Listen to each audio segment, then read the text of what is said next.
मैं डॉक्टर सुमित सिंह आज शांति और संघर्ष के अंतिम खंड 4 की चर्चा आप सभी के साथ करेंगे। और इस खंड में हम अंतरधार्मिक संवाद और शांति पहलों के बारे में चर्चा करेंगे। इकाई 11 के अंतर्गत हम अंतरधार्मिक संवाद की चर्चा करेंगे और इकाई 12 में हम कुछ शांति पहलों और शांति के नायकों की चर्चा करेंगे, जिसमें हम Vinoba Bhave, Jayaprakash Narayan, Nelson Mandela, Martin Luther King और जिन शार्प की चर्चा हम करेंगे। तो सबसे पहले हम शुरू करते हैं अंतरधार्मिक संवाद। अब अंतरधार्मिक संवाद को हम अंतर आस्था वार्ता या अंतर विश्वास वार्ता के तौर पर भी जानते हैं। और अंतर आस्था संवाद का तात्पर्य क्या है या इसका महत्व क्या है, इसके उद्देश्य क्या है, ये तो हम समझेंगे ही, लेकिन इससे पहले हम ये जानते हैं कि वास्तव में जो विभिन्न पंथ हैं, हम देखते हैं कि मानव इतिहास में या विश्व इतिहास में बहुत सारे संघर्ष धर्मों को लेकर हुए हैं, यानी पंथों को लेकर हुए हैं। और विभिन्न पंथों में, विभिन्न पंथ के मतावलंबियों में संघर्ष अक्सर देखा जाता है। तो ऐसे में अंतर पंथ वार्ता या अंतर आस्था वार्ता जो है के माध्यम से हम बेसिकली मूलतः एक सहकारी, रचनात्मक और सकारात्मक माहौल बनाने की कोशिश करते हैं, जिनमें विभिन्न पंथावलंबियों के मध्य जो है एक आपसी सौहार्द, आपसी विश्वास, आपसी सद्भाव कायम किया जा सके। और जब हम ऐसा करने में सक्षम हो पाते हैं तो कहीं ना कहीं शांति की ओर अपना एक कदम बढ़ाते हैं और शांति की जो है एक गारंटी के तौर पे हम इसको देख सकते हैं। तो अब जहां तक अंतर आस्था वार्ता या अंतर विश्वास वार्ता या अंतर धार्मिक वार्ता के नामकरण का प्रश्न है, तो इसमें कुछ ऐसे भी जो है मतावलंबी होते हैं, जिसमें नास्तिक, अज्ञेयवादी या मानवतावादी आते हैं, जो किसी धर्म को नहीं मानते हैं, तो या किसी पंथ, किसी रिलीजन को नहीं मानते हैं। तो ऐसे में फिर ये हुआ कि इसका जो नाम होना चाहिए वो अंतर पंथ संवाद होना चाहिए, क्योंकि इससे फिर किसी को जो है परेशानी नहीं होगी। और अगर भारतीय संदर्भ में बात करें तो यहाँ धर्म का एक व्यापक अर्थ है। धर्म का अर्थ कर्तव्य के रूप में, एक ब्रह्मांडीय नियमों के तौर पे धर्म का अर्थ लिया जाता है, या धर्म को धारण करने के भाव में लिया जाता है। ऐसे में यहाँ पे अंतरपंथ संवाद कहना ज्यादा जो है ये श्रेयस्कर होगा, या इसमें फिर वो सारी विश्व दृष्टियां आ जाएंगी जो कि इसमें शामिल होती हैं। इसको हम बहुविश्वास संवाद के तौर पर भी जान सकते हैं, क्योंकि इसमें मूलतः आप देखते हैं जब से वैश्वीकरण में तीव्रता आई है, तब से एक बहुसांस्कृतिक देशों का या बहुलवादी संस्कृतियों का एक तरीके से या बहुल सांस्कृतिक समाजों का निर्माण होना शुरू हुआ है। तो ऐसे में इसकी एक संभावना जो है बनती है कि आपस में जो है एक संघर्ष की एक संभावना बनती है। धार्मिक बातों को लेके या पंथ की बातों को लेके परस्पर संघर्ष की एक संभावना बनती है। ऐसे में अंतर विश्वास संवाद या बहुविश्वास संवाद एक तरीके से एक रचनात्मक और सृजनात्मक कार्य करता है, जिससे समाज में परस्पर विश्वास में बढ़ोतरी हो, परस्पर सद्भाव हो, एक दूसरे के पंथ के प्रति संभाव आए और आपस में एक जो है शांति, सुरक्षा और विकास का माहौल जो है वो कायम किया जा सके। अब जहां तक अंतर आस्था संवाद या अंतर विश्वास संवाद की बात है, तो आप जानते हैं कि भारत में सम्राट अकबर ने मुगल समय में इस्लाम, हिंदू, सिख, ईसाई सहित विभिन्न आस्था वाले जो है आस्था की पृष्ठभूमि वाले लोगों को एक साथ लाने की कोशिश की और उनमें एक वार्ता को बढ़ाने का प्रयास किया। फिर हम 1893 में विश्व धर्म संसद के आयोजन को देखते हैं, जिसमें स्वामी विवेकानंद ने भारत का प्रतिनिधित्व किया था। और ये एक पहला ऐसा मौका था जिसमें वैश्विक संवाद, विभिन्न धर्मों के, विभिन्न आस्थाओं के मध्य एक वैश्विक संवाद कायम करने का प्रयास किया गया था। फिर 1900 आप देखते हैं 93 में जब इसकी 100वीं वर्षगांठ जो है इसकी हुई, तो उसमें विश्व के धर्म संसद का आयोजन किया गया। और उसमें जो है विभिन्न विश्व के विभिन्न पंथावलंबियों को जो है एकत्र करके और उनमें एक आपसी विश्वास या आपसी सौहार्द कायम करने का प्रयास किया गया। 20वीं सदी के प्रारंभ में आप देखें जितनी इब्राहिम आस्था वाले पंथ हैं, जिसमें ईसाईयत है, यहूदी है, इस्लाम है और बहाई है, इनके बीच बातचीत शुरू कराने का भी एक प्रयास किया गया। फिर जुलाई 2008 में आप देखते हैं राजा अब्दुल्ला ने एक ऐतिहासिक अंतर्राष्ट्रीय संवाद सम्मेलन की शुरुआत की, ताकि संघर्ष के बजाय सामंजस्य के माध्यम से दुनिया की समस्याओं का हल किया जा सके। भारत में भी जनवरी 2009 में गुजरात के महुआ में दलाई लामा ने विश्व धर्म वार्ता और सिम्फनी, एक अंतर्राष्ट्रीय सम्मेलन का इस तरीके से उद्घाटन किया।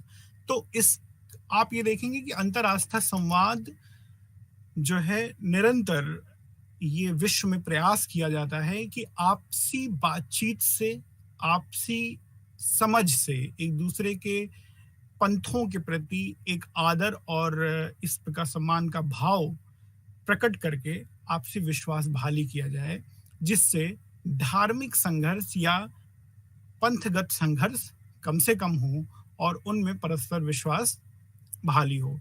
तो इस तरीके से जो अंतरधार्मिक संवाद हैं, उनकी वर्तमान समय में हमें इस तरीके से आवश्यकता है, एक पूरे विश्व में सकारात्मक माहौल बनाने के लिए, सद्भावना का विस्तार करने के लिए, शांति और सुरक्षा का माहौल देने के लिए अंतरधार्मिक संवाद की जरूरत को हम महसूस करते हैं। अब हम देखते हैं कि अंतरधार्मिक संवाद के कितने प्रकार हो सकते हैं। तो इसमें एक प्रकार है जीवन का संवाद, इसको अव्यक्त संवाद भी कहा जाता है। और भारत में इस तरीके के संवाद को आप अक्सर एक सम्मान का भाव रखना होगा। जब तक हम विनम्र नहीं रहेंगे, तब तक हम जो है, जब तक विभिन्न धर्मों के प्रति सद्भाव नहीं रखेंगे, तब तक हम अंतरधार्मिक संवाद या अंतरआस्था संवाद को आगे नहीं बढ़ा सकते हैं। फिर कई बार जो है ऐसे संवाद पुराने जख्मों को हरे कर सकते हैं, पुराने जो है संघर्षों की याद दिला सकते हैं। तो उसमें भी जो है आप देखेंगे कि इस तरीके से अंतर आस्था संवाद के समक्ष ये चुनौती हमें नजर आती है। अब सवाल ये है कि अंतर आस्था संवाद करने की क्या मूलभूत परिवेश हो, क्या परिस्थितियां हो, क्या शर्तें हो जो अंतर आस्था या अंतर विश्वास संवाद को आगे बढ़ा सकें।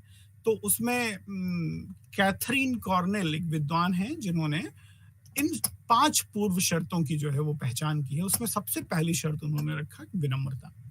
जब तक हम विनम्र नहीं होंगे, दूसरों के विचारों को सहज ढंग से स्वीकार करने की एक प्रवृत्ति नहीं होगी, तब तक अंतरआस्था संवाद नहीं किया सकता है। तो विनम्रता इसकी एक शर्त है। दूसरी शर्त है प्रतिबद्धता, सत्य को जानने की प्रतिबद्धता, सद्भाव को कायम करने की प्रतिबद्धता, समभाव को कायम करने की प्रतिबद्धता। जब तक हम इन संवाद के जो है लक्ष्यों के प्रति हम प्रतिबद्ध नहीं होंगे, जब तक शांति बहाली के प्रयासों के प्रति प्रतिबद्ध नहीं होंगे, तब तक हम अंतरराष्ट्रीय संवाद को आगे नहीं बढ़ा सकते हैं। दूसरी बात है आपसी संबंध। हमें संबंधों में भी एक मधुरता रखने की जरूरत है, सहिष्णुता रखने की जरूरत है, क्योंकि जब तक हम सहिष्णु नहीं होंगे, आपसी संबंध हमारे परस्पर सम्मानजनक नहीं होंगे, तब तक हम इस तरीके के संवाद को कायम नहीं कर सकते। अगला जो शर्त है वो है सहानुभूति का। हमें हर धर्म के प्रति, हर पंथ के प्रति, हर आस्था के प्रति एक सहानुभूति का दृष्टिकोण रखना होगा। हमें ये समझना होगा कि जब तक हम एक दूसरे के प्रति सम्मान का भाव नहीं रखेंगे, सह अनुभूति का भाव नहीं रखेंगे, तब तक ये संवाद कायम नहीं हो सकता। और 5वां जो शर्त है जिसको कैथरीन कॉर्नेल ने कहा, वो है मेहमान नवाजी। हमें जो है इब्राहिम के तंबू की तरह जो चारों तरफ से खुले हों जो सभी अतिथियों का चारों ओर से स्वागत कर सकें, ऐसा एक परिवेश, ऐसा एक परिस्थिति जो है वो बनानी होगी, जिससे अंतर्राष्ट्रीय संवाद को कायम किया जा सके या उसके लिए एक जो है अनुकूल वातावरण, अनुकूल परिस्थितियां बनाई जा सके। प्रत्येक परंपरा की विशिष्टता का सम्मान करते हुए पंथों को विभाजित करने वाली दीवारों को तोड़ने के लिए इन सभी पूर्व शर्तों को पूरे साहस के साथ अपनाने की आवश्यकता होती है, ऐसा बाल्कोव ने कहा। अब हम देखें कि जो धार्मिक या अंतर पंथ संगठन है, उनके कुछ उदाहरण अगर हम देखें तो इसमें इंटरनेशनल इंटरफेथ डायलॉग इंडिया 2009 में कोच्चि में इसकी स्थापना हुई और ये मूलतः सकारात्मक अंतर धार्मिक संवाद को बढ़ाने का कार्य करता है, जिससे धार्मिक सद्भाव और शांति को बढ़ावा मिले।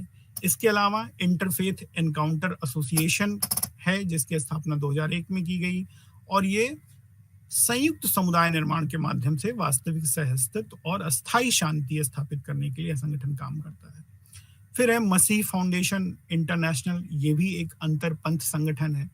प्रोजेक्ट इंटरफेथ, ये एक एनजीओ गैर लाभकारी संगठन है जिसका उद्देश्य सभी धर्मों, मान्यताओं और संस्कृतियों के लोगों के बीच आपसी समझ, सम्मान और रिश्तों को विकसित करना। तो ये एक एनजीओ है जो प्रोजेक्ट इंटरफेथ है और वो इस तरीके से काम करता है। फिर इनसाइट फिल्म फेस्टिवल, ये एक द्विवार्षिक अंतर पंथ सामुदायिक कंपनी है जो विभिन्न विश्व के विभिन्न फिल्म निर्माताओं को एक मंच प्रदान करने की कोशिश करती है और उन फिल्म निर्माताओं से अपेक्षा करती है कि विभिन्न पंथों के बारे में फिल्म बनाए और उनके वास्तविक जो है मूलभूत जो चीजें हैं, मूलभूत जो उनके नियम हैं, मूलभूत जो उनके तत्व हैं, उनको उद्घाटित करने का प्रयास करें, जिससे आपसी सौहार्द और एक समन्वय, समझदारी का विकास हो। फिर है यूनाइटेड रिलीजन्स इनिशिएटिव, जिसकी स्थापना 2001 में की गई। ये भी इसी तरीके से एक अंतर जो है विश्वास संवाद को बढ़ाने के लिए कार्य करता है और धर्म से प्रेरित हिंसा को खत्म करने पर जोर देता है और दूसरा धरती और सभी जीव प्राणियों के लिए शांति, न्याय और सुरक्षा का भाव रख के कार्य करता है। The Jordan interfaith coexistence research centre, ये भी एक तरीके का जो संगठन है, जो जॉर्डन वेस एक एनजीओ, जॉर्डन का एक एनजीओ है, ये भी अंतर जो है पंथ समाज को बढ़ावा देता है। फिर heavenly culture world peace restoration of light, ये एक गैर सरकारी, गैर लाभकारी संगठन है जो कोरिया के विदेश मंत्रालय के तहत जो है वो पंजीकृत है और ये भी विश्व की विभिन्न संस्कृतियों, विश्वास और क्षेत्र में अंतर रखने वालों के लिए अस्थायी और व्यापक शांति समाधान का काम करता है।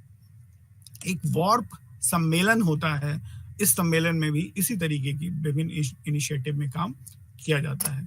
फिर अगर संयुक्त राष्ट्र की बात करें, संयुक्त राष्ट्र और अंतर धार्मिक संवाद को बढ़ाने में उसकी भूमिका की बात करें तो हम देखते हैं कि 2010 में किंग अब्दुल्ला द्वितीय ने संयुक्त राष्ट्र की 65वीं महासभा को संबोधित करते हुए विश्व अंतर पंथ सद्भावना सप्ताह को मनाए जाने का उन्होंने वकालत किया, एक प्रस्ताव रखा जिससे विश्वास चालित विश्व सामंजस्य के अपने उद्देश्य को और अधिक बढ़ा सके और इसी जो प्रस्ताव है उसको पारित किया गया सर्वसम्मति से और इसको संयुक्त राष्ट्र ऑब्जर्वेंस इवेंट के रूप में स्वीकार किया गया और जो फरवरी का पहला सप्ताह होता है उसको संयुक्त राष्ट्र विश्व अंतर पंथ सद्भावना सप्ताह घोषित किया गया और इसमें इस फरवरी के पहले सप्ताह को जो है आपसी जो है अंतर आस्था संवाद को बढ़ाने के रूप में मनाया जाता है और इसमें इसको जो है बढ़ावा दिया जाता है।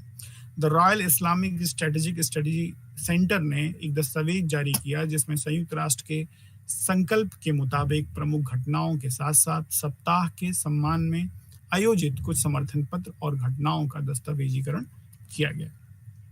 तो हम देखते हैं कि इस तरीके से विश्व स्तर पर जो है अंतर धार्मिक संवाद को कायम करने का प्रयास किया जाता है और अंतर धार्मिक संवाद का अगर हम महत्व की चर्चा करें तो एक बहुलवादी संस्कृति में, एक ऐसे विश्व में जहां अब परस्पर विभिन्न संस्कृति, विभिन्न पंथ, विभिन्न मतों के मानने वाले आपस में एक दूसरे के साथ जुड़ रहे हैं, उनसे कनेक्ट हो रहे हैं और विभिन्न देशों में वैश्वीकरण के चलते आपसी जो है एक विभिन्न संस्कृतियों विचारों का मुक्त प्रवाह सुनिश्चित हुआ है। तो ऐसे में अंतर धार्मिक संवाद कहीं ना कहीं जो है उसको बढ़ाने का कार्य करती है, और अंतर धार्मिक संवाद जो है वो परस्पर विश्वास को बढ़ाने का कार्य करती है, परस्पर शांति को स्थापित करने का कार्य करती है। तो हम देखते हैं कि अंतर धार्मिक संवाद का महत्व मूलतः जो है वो नागरिक गतिविधियों में परस्पर सद्भाव को कायम करना, शांति और सुरक्षा का माहौल जो है कायम करना, इस तरीके से विभिन्न जो है शांति, सुरक्षा, विकास के माहौल तैयार करने में एक महत्वपूर्ण भूमिका अंतर्राष्ट्रीय संवाद की होती है। अब अंतर्राष्ट्रीय संवाद के आलोचक भी हैं और कुछ इसको हतोत्साहित करने वाले लोग भी हैं। जैसे हिज्ब उत तहरीर संगठन अंतरपंथ संवाद की अवधारणा को यह कहते हुए खारिज करता है कि यह इस्लामी दुनिया में गैर इस्लामी नीतियों को लागू करने का एक पश्चिमी उपकरण है, और इस तरीके से ये इसका विरोध करता है। आप देखेंगे सोसाइटी ऑफ सेंट पॉयस, ये भी कैथोलिक चर्च है, कैथोलिक मतावलंबी हैं, और ये भी अंतरपंथ संवाद से होने वाली हानि की चर्चा करते हैं। तो इस तरीके से हम देखते हैं कि इसके कुछ विरोधी भी हैं, लेकिन आप देखेंगे कि हमें अगर पंथगत संघर्षों को कम करना है, समाज में विश्व में सद्भावना लानी है, परस्पर शांति और विश्वास बहाली को कायम करना है, तो इस तरीके से अंतर जो धार्मिक संवाद है उनको बढ़ावा देना पड़ेगा और उनके लिए एक अनुकूल परिवेश और अनुकूल वातावरण का निर्माण करना होगा। अब हम इकाई 12 की चर्चा करते हैं, और इसमें जो शांति पहले हैं, विभिन्न जो शांति के प्रयास किए गए, उसमें क्या क्या प्रयास किए गए, और बेसिकली हम देखेंगे कि महात्मा गांधी जिन्होंने मानवीय संघर्ष के लिए अहिंसा का मार्ग दिया, और उन्होंने सत्य और अहिंसा, सत्य को उन्होंने साध्य माना और अहिंसा को उसका साधन माना, तो गांधीवादी दर्शन का प्रभाव पूरे विश्व में पड़ा। और आप देखेंगे कि गांधी जी के दर्शन से प्रेरित होकर विभिन्न शांति पहलें जो है करी गई, और न केवल भारत में बल्कि विश्व के कई हिस्सों में, चाहे वो अमेरिका हो, अफ्रीका हो, वहां जो है गांधीवादी दर्शन को लागू करके, गांधीवादी सिद्धांतों का परिष्करण और संवर्धन करके, उसको लागू करके शांति स्थापित करी गई, और समाज में संघर्ष के कारणों को निर्मूल करने का प्रयास किया गया। ऐसा ही प्रयास भारत में हमें देखने को मिलता है विनोबा भावे और जयप्रकाश नारायण के आंदोलनों में। ऐसा ही प्रयास हमें मार्टिन लूथर किंग के आंदोलन में देखने को मिलता है, चाहे वो मोंटगोमरी का बस बहिष्कार का आंदोलन हो, बर्मिंघम अभियान हो, या वाशिंगटन मसले पर मार्च की जो बात मार्टिन लूथर किंग ने करी या मार्च किया, और फिर तमाम जो है रंग भेद पर आधारित नीतियों को जो है वो खारिज करवाने का काम किया मार्टिन लूथर किंग ने। और इसी तरीके से नेल्सन मंडेला ने भी गांधीवादी सिद्धांतों को जिस तरीके से अनुकरण किया और उसको फिर लागू किया और उससे आगे बढ़े, वो सारी बातें अभी हम अगले कुछ मिनटों में करेंगे, और ये देखने का प्रयास करेंगे कि किस तरीके से गांधीवादी सिद्धांत और आदर्श को वो जो है समाज में लागू करके संघर्ष को निर्मूल किया जा सकता है, शांति को कायम किया जा सकता है, और ऐसे कानून जो भेद को बढ़ावा दे रहे हों, जो वर्चस्व, किसी एक समुदाय के वर्चस्व को बढ़ावा दे रहे हों, उनका किस तरीके से बहिष्कार अहिंसावादी माध्यमों से करके हम एक समतापरक, न्यायपूर्ण, समाजवादी समाज की स्थापना कर सकते हैं। इसकी चर्चा हम अभी कुछ देर में करेंगे। इसमें सबसे पहले हम चर्चा करेंगे विनोबा भावे की, और आप देखेंगे ये सभी 5 जो विद्वान हैं जिनकी चर्चा, जो विद्वान कह लीजिए या इनको एक सामाजिक कर्ता कह लीजिए, सामाजिक नेतृत्वकर्ता कह लीजिए, जिन्होंने अपने समाज का नेतृत्व करके और विभिन्न दुर्भाग्यपूर्ण कानूनों का जो है वो जो है दमन कराया, उसको खत्म कराया, और एक अनुकूल माहौल, अनुकूल परिस्थितियां जो है कायम करके या परिस्थितियों का सृजन करके समाज में सद्भावना और आपसी विश्वास को कायम किया। इसमें ये इन सभी विद्वानों को मानना था कि जो सामाजिक संरचनात्मक ताकतें हैं वो दमन को बढ़ावा दे रही हैं, और जब तक हम इन सामाजिक संरचनाओं की ताकतों पर काबू नहीं करेंगे, हम दीर्घकालीन शांति की स्थापना नहीं कर पाएंगे। इन जो भी ये नेतृत्व करता थे, उन्होंने शांति आंदोलनों का नेतृत्व किया, और शांति का मतलब यहाँ था एक बेहतर जीवन, दमन से मुक्ति, जीवन यापन के लिए संसाधनों तक समान पहुंच, सांस्कृतिक स्वायत्ता, राज्य एवं शक्तिशाली लोगों की हिंसा से मुक्ति है। तो और जब ये सुरक्षा की बात करते हैं तो सुरक्षा में राष्ट्रीय सुरक्षा ही नहीं बल्कि उसके अलावा आम जनता की सुरक्षा की बात करते हैं, और शांति आंदोलनों से इन्हीं लक्ष्यों को की तरफ प्राप्त करने का प्रयास जो है वो किया जाता है। तो एक तरीके से न्याय के जरिए शांति स्थापना के प्रयास में हम देखेंगे कि किस तरीके से, चाहे वो विनोबा भावे हो, जयप्रकाश नारायण हो, मार्टिन लूथर किंग जूनियर हो, नेल्सन मंडेला हो, जीन शार्प हो, इन्होंने काम किया। तो इस अध्याय का उद्देश्य है कि हम महात्मा गांधी के दर्शन और उनके शिक्षण को समझ पाएं। गांधी के दर्शन में नवीनता और इन नेताओं के द्वारा बदलती हुई जरूरतों और परिस्थितियों के अनुसार उन्हें कैसे उसको अनुकूल बनाया गया, इन नेताओं ने विवादों का समाधान कैसे किया, जिस समाज में वो रहते हैं कैसे उसमें उन्होंने बदलाव लाया, और उन्होंने समाज की विभिन्न समस्याओं से निपटने के लिए अहिंसात्मक प्रतिरोध की तकनीक का इस्तेमाल कैसे किया। ये इस पूरी इकाई का जो है वो लक्ष्य है। तो अब देखें, अगर विनोबा भावे की बात करें तो इनका जो जन्म जीवन काल था वो 1895 से 1982 तक था, और इनका जन्म 11 सितंबर को महाराष्ट्र के रायगढ़ जिले में हुआ। बेसिकली मूलतः जो है ये एक आध्यात्मिक परिवार में इनका एक जन्म होता है। इनकी माँ आध्यात्मिक थी, और इनकी एक समझ विभिन्न धार्मिक ग्रंथों की हो गई, और विनोबा ने आजीवन ब्रह्मचर्य की शपथ ले ली थी जब वो 10 साल के थे। इन्होंने भगवत गीता, महाभारत, रामायण जैसे धार्मिक ग्रंथों का पाठ करने से उनके अंदर एक आध्यात्मिकता का विकास हुआ। 1916 में ये महात्मा गांधी के संपर्क में आए, और आप देखेंगे कि लगातार संपर्क में इन्होंने जो है वो इनके पूरे व्यक्तित्व का एक विकास होता है। और विनोबा भावे को वर्ष 1940 में महात्मा गांधी ने द्वितीय विश्व युद्ध के दौरान ब्रिटिश नीति के खिलाफ विरोध प्रदर्शन के लिए पहला सत्याग्रही चुना था। महात्मा गांधी का विनोबा भावे में विश्वास था, और इसलिए उन्होंने इस तरीके से उन्हें चुना। चूंकि उन्हें देश की जनता ज्यादा नहीं जानती थी और वो भारतीय राष्ट्रीय कांग्रेस के सदस्य भी नहीं थे, इसलिए गांधी ने 20 अक्टूबर 1940 के हरिजन में लिखे लेख में जनता से उनका परिचय कराया। विनोबा भावे 1942 में भारत छोड़ो आंदोलन के दौरान भी गिरफ्तार हुए। वास्तव में कईयों का मानना है कि विनोबा महात्मा गांधी के नैतिक और आध्यात्मिक उत्तराधिकारी हैं। तो आप ये देखते हैं कि इस तरीके से विनोबा का एक व्यक्तित्व उभर के सामने आता है। और मार्च 1948 में विनोबा ने सेवाग्राम में आयोजित सम्मेलन के दौरान सर्वोदय समाज के गठन की पहल की, जिसकी संरचना बहुत मजबूत नहीं थी। सर्वोदय समाज जो है वो लोक सेवकों से बना था, जिन्होंने गांधी के सिद्धांतों को आगे बढ़ाने का संकल्प लिया था। तो इस तरीके से हम देखते हैं कि विनोबा भावे जो है वो गांधीवादी दर्शन में एक सुधार या उसका एक संवर्धन करने का भी वो प्रयास कर सकते हैं।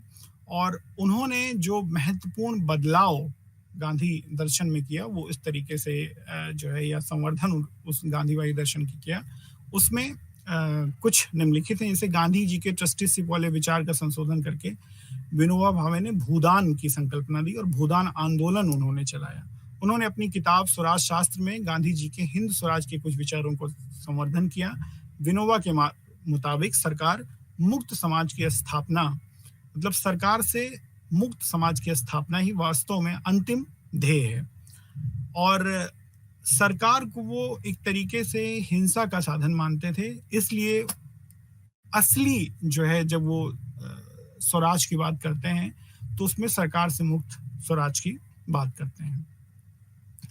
फिर उन्होंने गांधी जी के जो सोच में या उनके दर्शन में जो अंत्योदय का विचार था, उसको उन्होंने सर्वोदय के विचार में जो है परिवर्तित किया, और सर्वोदय में मूलतः सभी के कल्याण की बात उन्होंने की।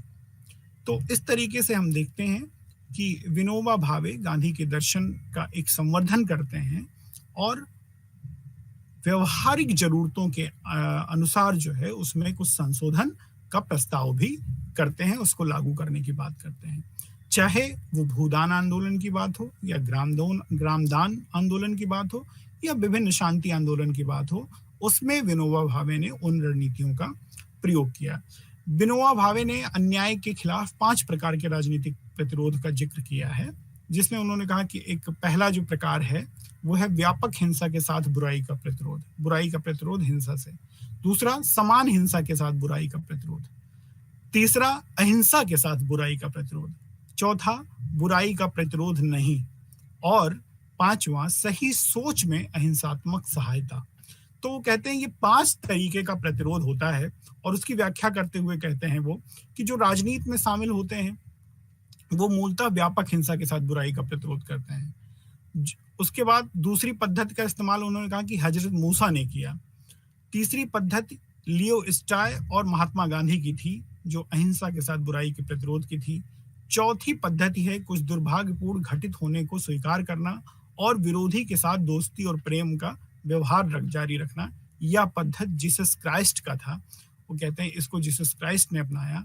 और जो 5वीं पद्धति है, जिसको जो विनोबा भावे की पद्धति है, वो है सही सोच में अहिंसात्मक सहायता, और ये विनोबा भावे की जो है सत्याग्रह की पद्धति है। अब सही सोच में अहिंसात्मक सहायता का मतलब ये है, उनका ये मानना था कि कुछ जो विरोधी खेमे के लोग हैं उनमें कुछ सही सोच के होते हैं और उनकी दृष्टि अच्छी होती है, तो ऐसे में उनके साथ हमें अगर सहायता हम करते हैं तो उनके सोच में परिवर्तन कर सकते हैं और उनके साथ मिलके एक जो है साम्यपूर्ण समाज की स्थापना कर सकते हैं।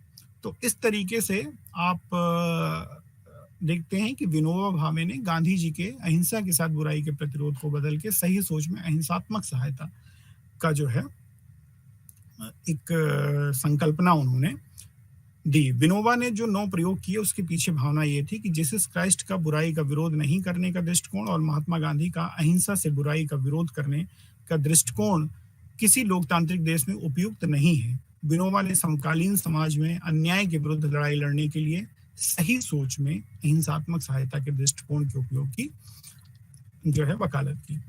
और इस दृष्टिकोण के साथ आप देखेंगे समकालीन समाज में उस समय विनोबा भावे को ये लगा कि भूमि एक ऐसा जो है माध्यम है जो कि सामाजिक संघर्षों को बढ़ावा दे रहा है, और भूमि पर समाज के कुछ विशेष लोगों का ही अधिकार है और भूमि का कुछ लोगों के पास संकेंद्रण है।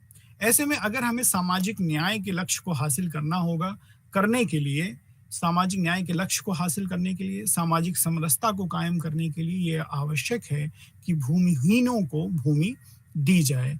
और इस तरीके से जो है एक उन्होंने विचार पेश किया कि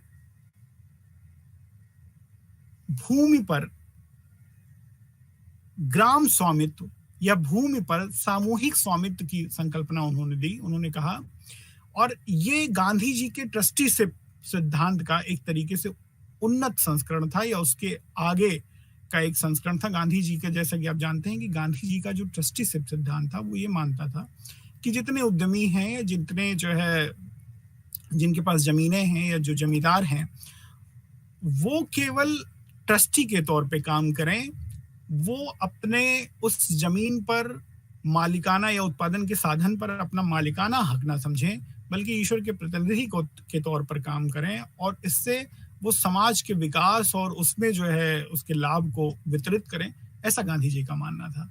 लेकिन विनोबा भावे ने इससे एक कदम आगे बढ़ के उन्होंने कहा, भूदान के लिए लोगों को जो है वो प्रेरित किया, और भूदान आंदोलन ग्रामीण असमानता और लाखों भूमिहीन लोगों की समस्या को सुलझाने के लिए प्रेम, सत्य और अहिंसा के सिद्धांतों का प्रयोग था।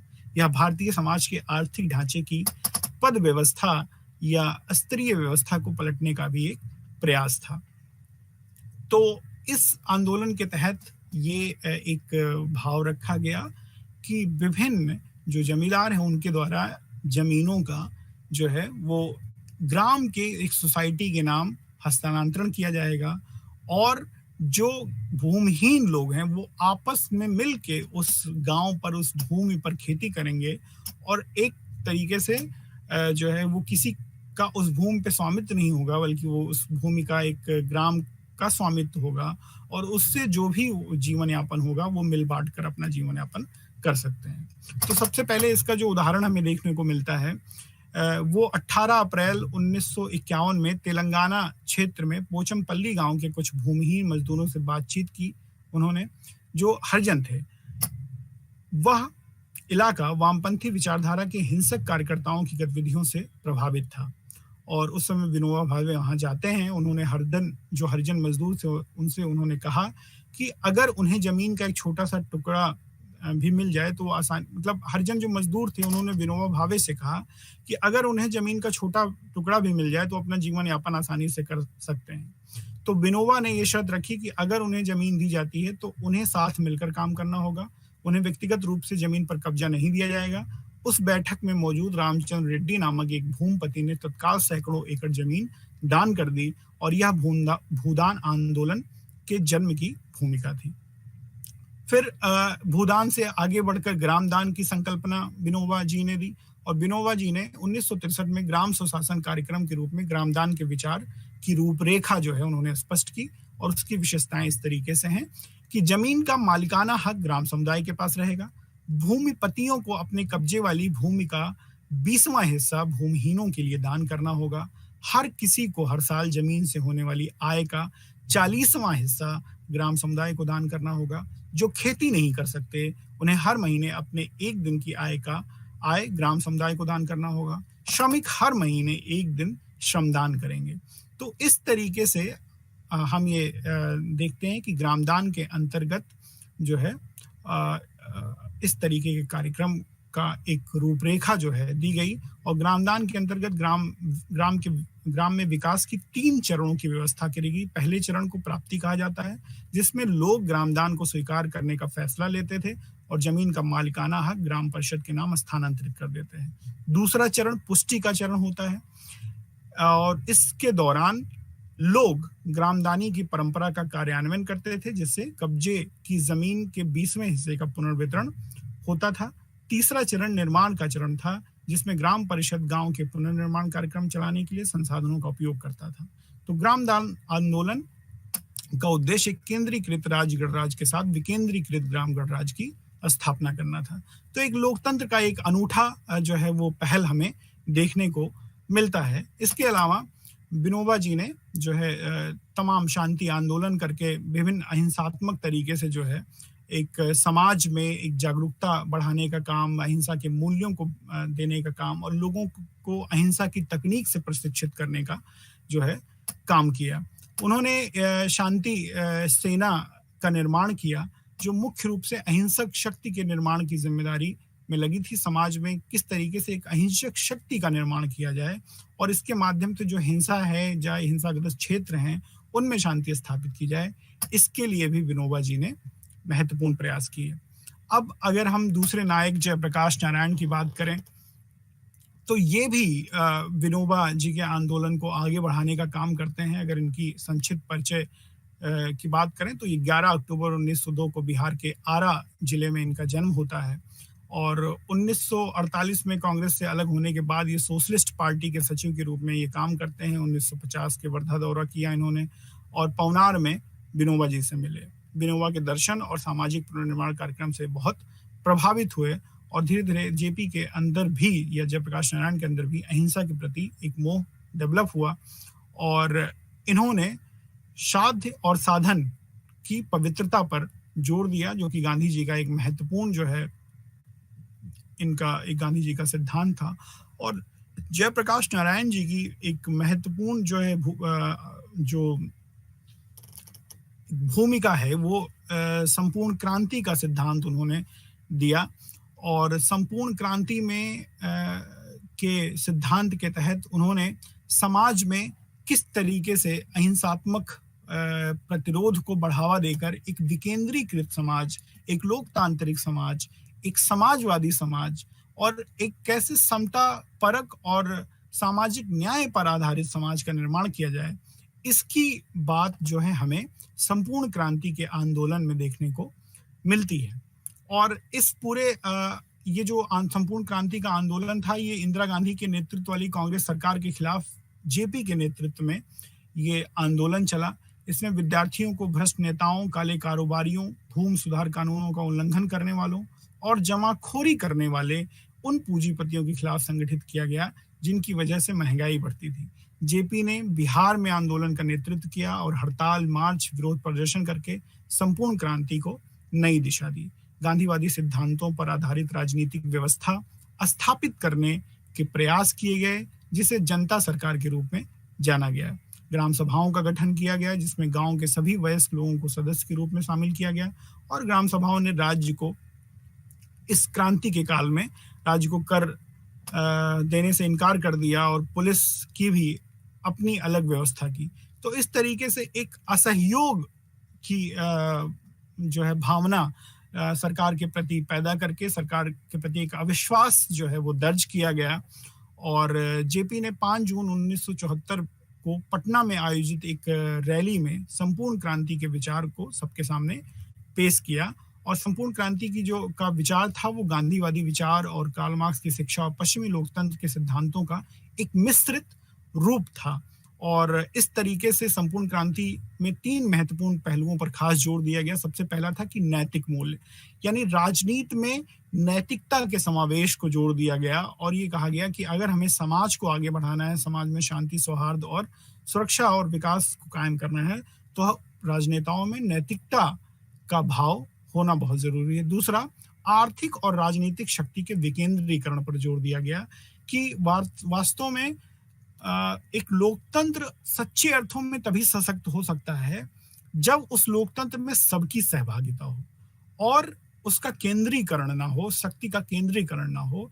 इसलिए आप देखेंगे कि जेपी जयप्रकाश जी ने राजनीतिक विकेंद्रीकरण की वकालत की और उनका ये भी मानना था कि राजनीतिक विकेंद्रीकरण आर्थिक विकेंद्रीकरण के बिना संभव नहीं है। जब तक ग्राम स्तर पर हम जो है उत्पादन के केंद्र नहीं लगाएंगे, आर्थिक रूप से छोटे छोटे जो है उद्योगों का हम विस्तार नहीं करेंगे, तब तक सच्चे अर्थ में स्वराज को या सच्चे अर्थ में राजनीतिक विकेंद्रीकरण को स्थापित नहीं किया जा सकता है। तो संपूर्ण क्रांति के मूल में कहीं ना कहीं आर्थिक और राजनीतिक शक्ति का विकेंद्रीकरण शामिल था। तीसरा जो सबसे महत्वपूर्ण पहलू था वो है अहिंसात्मक उपाय। इन लक्ष्यों को हम अहिंसा के माध्यम से पूरा करने का जो है प्रयास करेंगे। जनवरी 1975 में जेपी ने छात्र युवा संघर्ष वाहिनी के गठन की घोषणा की और यह संपूर्ण क्रांति के लिए समर्पित अनुशासन प्रिय युवाओं का एक संगठन था, जिनका लक्ष्य था कि किस तरीके से हम जो है वो संपूर्ण क्रांति के इन लक्ष्यों को समाज में स्थापित करेंगे। अब अगर हम मार्टिन लूथर किंग की बात करें तो मार्टिन लूथर किंग अमेरिका में नागरिक अधिकार आंदोलन के प्रमुख नेता थे और इन्होंने, आप देखेंगे कि अमेरिका में रंग भेद को समाप्त करने के लिए, रंग भेद पर आधारित जो नीतियां थी उनको समाप्त करने के लिए महत्वपूर्ण कार्य किया। उन्होंने 1955 में प्रसिद्ध मोंटगोमरी बस बहिष्कार अभियान का नेतृत्व किया और 1957 में सदर्न क्रिश्चियन लीडरशिप कॉन्फ्रेंस की स्थापना की। अहिंसात्मक उपायों का उपयोग करके उन्होंने नस्लीय अलगाव और नस्लीय भेदभाव के खिलाफ डॉक्टर किंग ने जो है के कार्यों के लिए उन्हें जो है 1964 में नोबेल का पुरस्कार दिया गया और 4 अप्रैल 1968 में उनकी हत्या कर दी गई। तो इस तरीके से देखते हैं कि जो है मार्टिन लूथर किंग का ये एक संक्षिप्त जीवन परिचय था और इन्होंने गांधीवादी जो है तरीके से, आप देखेंगे कि उन्होंने अमेरिका में रंग भेद की नीति को समाप्त करने में एक बहुत महत्वपूर्ण भूमिका निभाई। 1959 में उन्होंने भारत में महात्मा गांधी के जन्मस्थान का दौरा किया और इस दौरे ने अहिंसक प्रतिरोध के प्रति उनकी समझ को प्रभावित किया और नागरिक अधिकार आंदोलन के प्रति प्रतिबद्धता को मजबूत किया। भारत में अपने अपने आखिरी दिन डॉक्टर किंग ने रेडियो संबोधन के जरिए जारी अपने बयान में जो कहा था, उसे यह स्पष्ट तौर पर जाहिर होता है कि उन पर महात्मा गांधी के विचारों का बहुत गंभीर प्रभाव था। उन्होंने कहा कि भारत आकर मुझे इस बात को लेकर पहले से ज्यादा भरोसा हो गया है कि न्याय और मानवीय सम्मान के लिए शोषित जनता के संघर्ष में अहिंसक प्रतिरोध एक सर्वाधिक सशक्त हथियार है। सही अर्थों में महात्मा गांधी ने कई सार्वभौमिक सिद्धांतों को अपने जीवन में शामिल किया जो ब्रह्मांड की नैतिक संरचना में रचे बसे हैं, और ये सिद्धांत उतने ही अपरिहार्य हैं जितने गुरुत्वाकर्षण के नियम। तो इस तरीके से हम देखते हैं कि मार्टिन लूथर किंग ने गांधीवादी आदर्शों को आत्मसात करके और अमेरिका में एक महत्वपूर्ण आंदोलन जो है चलाया और उसमें वो सफल रहे। डॉक्टर किंग ने अहिंसा को एक नैतिक सिद्धांत के रूप में देखा। अपनी पुस्तक में डॉक्टर किंग ने उन 5 धारणाओं का वर्णन किया है जो प्रतिरोध की एक विधि के रूप में अहिंसा के प्रति अपनी प्रतिबद्धता दिखाती हैं। उनमें से हैं, अहिंसा का उपयोग कायरों द्वारा नहीं किया जाना चाहिए क्योंकि हथियारों के साथ एक विरोधी के सामने रक्षाहीन खड़े होने के लिए बहुत साहस चाहिए। दूसरा, उन्होंने कहा कि अहिंसक प्रतिरोध का लक्ष्य विरोधी के सम्मान और समझ के साथ है और उसे नुकसान, हार या अपमानित करने के लिए नहीं। यानी हमें अपने जो है वो बुराई का विरोध करना है, व्यक्ति का विरोध नहीं करना है। व्यक्ति के सम्मान और उसके समझ को हमेशा आदर देकर जो है उसको अपमानित करने का प्रयास नहीं करना चाहिए। तीसरा जो उनका एक अहिंसा के प्रति प्रतिबद्धता है वो इस भाव में व्यक्त होती है कि अहिंसक प्रतिरोध बुरे कामों के खिलाफ है, ना कि बुरे काम करने वालों के खिलाफ। चौथा, हालांकि अहिंसक प्रतिरोध शारीरिक रूप से गैर आक्रामक है या आध्यात्मिक रूप से आक्रामक है और उसमें विरोधी की आत्मा को प्रभावित करने की शक्ति है, ऐसा डॉक्टर मार्टिन लूथर किंग का मानना था। फिर अहिंसक प्रतिरोध आत्म पीड़ा पर आधारित है और जिसमें आत्म पीड़ा सहने की शक्ति नहीं है वो अहिंसक प्रतिरोध नहीं जो है वो कर पाएगा। अगर हम देखें 1956 का जो मोंटगोमरी बस बहिष्कार था, ये बेसिकली जो है ये पूरा प्रकरण हम बस चंद मिनटों में समझते हैं। उसमें ये था कि स्थानीय शासन ने एक ऐसा नियम बनाया कि उसमें बस में आगे जो है वो श्वेत बैठेंगे और पीछे अश्वेत बैठेंगे और बस की अगली सीटों को श्वेत व्यक्तियों के लिए आरक्षित कर दिया गया। अब ये मानवीय या सामाजिक न्याय के प्रति एक जोरदार तमाचा था। इसमें एक दिन ऐसा होता है कि रोजा पार्क्स नाम की एक अश्वेत महिला 1955 को 1 दिसंबर 1955 में एक दिन कड़ी मेहनत के बाद घर से वापस लौट रही होती हैं और बस खाली होती है। उसमें वो चढ़ जाती हैं और आगे की सीट पर बैठ जाती हैं, लेकिन धीरे धीरे बस भरने लगती है और इसमें फिर एक श्वेत व्यक्ति कहता है कि तुम खड़ी हो जाओ, ये मेरी सीट है, ये आरक्षित है। उन्होंने ऐसा करने, सीट उठने से उन्होंने इनकार कर दिया और इसके लिए श्रीमती रोजा पार्क्स को कानून का उल्लंघन करने के कारण उनको जो है आरोपी बनाया गया और उनको जेल में डाल दिया गया। अब ये जो रोजा पार्क्स की घटना जो है ये एक बहुत जो है नस्लीय भेदभाव का एक अप्रतिम उदाहरण था और उस समय जो नस्लीय भेदभाव के खिलाफ जो आंदोलन शुरू हुआ ये उसका एक तात्कालिक वजह बनी, तात्कालिक कारण बनी। मार्टिन लूथर किंग ने अश्वेत लोगों को एक दिन के लिए बसों का इस्तेमाल करने या बसों के इस्तेमाल का बहिष्कार करने का एक आह्वान किया और ये कहा गया कि कोई भी, अगर आप काम पर जा रहे हैं, शहर जा रहे हैं, कहीं भी जा रहे हैं, तो सोमवार के दिन बस पर मत चढ़िए। तो इस तरीके से ये जो है आह्वान करके एक असहयोग करने का जो है एक रणनीति बनाई गई और कानून की जो है इस असहयोग से क्या हुआ कि धीरे धीरे स्थानीय शासन की आय में जो है वो कमी आई क्योंकि बहिष्कार सफल रहा और यह बहिष्कार 381 दिनों तक चला। 20 दिसंबर 1956 को खत्म हुआ जब अमेरिका की सुप्रीम कोर्ट ने यह फैसला दिया कि ये जो नियम है वो नस्लीय भेदभाव को बढ़ाने वाला है। तो अंततः जो है ये माना गया कि इस तरीके की जो है चीजें थी वो नस्लीय भेदभाव को बढ़ावा देने वाली थी, मानवीय गरिमा को छीड़ करने वाली थी और आपसी सहयोग को, आपसी समन्वय को, आपसी सद्भाव को कमजोर करने वाली थी। तो कहीं ना कहीं इसको जो है वो छोड़ना पड़ा। अब इसी जो है आप देखेंगे कि 28 अगस्त 1963 के आसपास एक ऐतिहासिक वॉशिंगटन मार्च जो है वो मार्टिन लूथर किंग के नेतृत्व में निकाला गया और इस मार्च का उद्देश्य था नागरिक अधिकार विधेयक पारित कराना और अश्वेत लोगों को रोजगार बढ़ाने के लिए सरकार की कार्रवाई सुनिश्चित करना। इस मार्च के चलते, इस आंदोलन के चलते 1964 में नागरिक अधिकार कानून बनाया गया। 1965 में नागरिक मताधिकार कानून बनाया गया, जिसका जो बेसिकली भेदभाव, जो नस्लीय भेदभाव था, उसको कम करने में उसकी प्रमुख भूमिका थी। तो इस तरीके से हम देखते हैं कि डॉक्टर मार्टिन लूथर किंग ने इन विवादों, इन संघर्षों का हिंसात्मक तरीके से समाधान किया और उन्होंने 4 रणनीतियों का उपयोग किया। पहली रणनीति कि बाइबल का प्रभावी इस्तेमाल। उन्होंने अपने एक प्रसिद्ध भाषण आई हैव अ ड्रीम में बाइबल के व्यापक अंशों का जो है वो इस्तेमाल किया।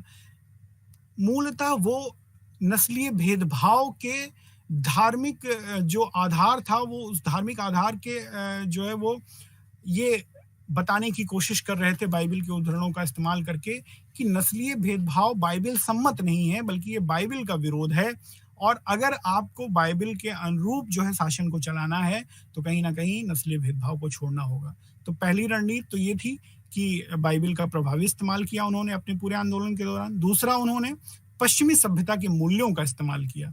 उन्होंने कहा कि जिस पश्चिमी धार्मिक और दार्शनिक परंपराओं और विचारों को अपने भाषण में वो शामिल करते थे या जिसके बल पे पश्चिमी मूल एक पश्चिमी जो है विचारक एक दम भरते थे, समानता, स्वतंत्रता और न्याय, बंधुत्व का जो एक नारा था फ्रांस की क्रांति का, तो उसका उन्होंने एक बहुत बेहतरीन ढंग से इस्तेमाल किया। उन्होंने कहा कि अगर आप सही में पश्चिमी मूल्यों के पालक हैं, पोषक हैं, तो कहीं ना कहीं आपको नस्लीय भेदभाव को तोड़ना होगा।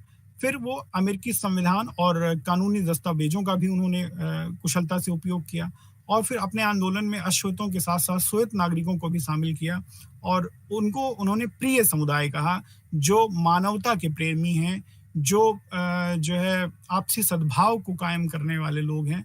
तो इस तरीके से मार्टिन लूथर किंग ने इन 4 रणनीतियों का प्रयोग करके अपने आंदोलन में सफलता प्राप्त की। और इसी तरीके से हम नेल्सन मंडेला और जीन शार्प को भी देखते हैं, जो एक शांति का नेतृत्व करने वाले लोग थे। नेल्सन मंडेला जो है वो अफ्रीका में उन्होंने रंगभेद का विरोध किया और उसके लिए वो कई बार गांधीवादी सिद्धांतों से अलग हटके हिंसा का भी प्रयोग किया। सार्पहिल नरसंहार जो हुआ था 1960 में, उससे वो बहुत दुखी थे और उसके लिए फिर उन्होंने दक्षिण अफ्रीका में एक संगठन जो है वो खड़ा किया और उस संगठन से फिर लोगों में रंगभेद के नीति के प्रति एक अविश्वास पैदा करने का कोशिश किया और उसको खत्म करने में उनकी एक बहुत महत्वपूर्ण भूमिका भी रही। वो लगभग 24 वर्षों तक जेल में रहे, फिर उससे बाहर आए, फिर वो अफ्रीका के राष्ट्रपति भी बने और आगे उन्होंने शांति और सुलह को आगे बढ़ाया।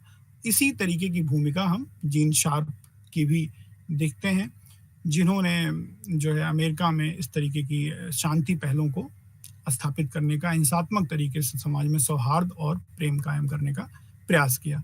तो आज के अध्ययन में हमने देखा कि अंतर्विश्वास संवाद से समाज में विश्वास का माहौल कायम किया जा सकता है तथा शांति स्थापित की जा सकती है।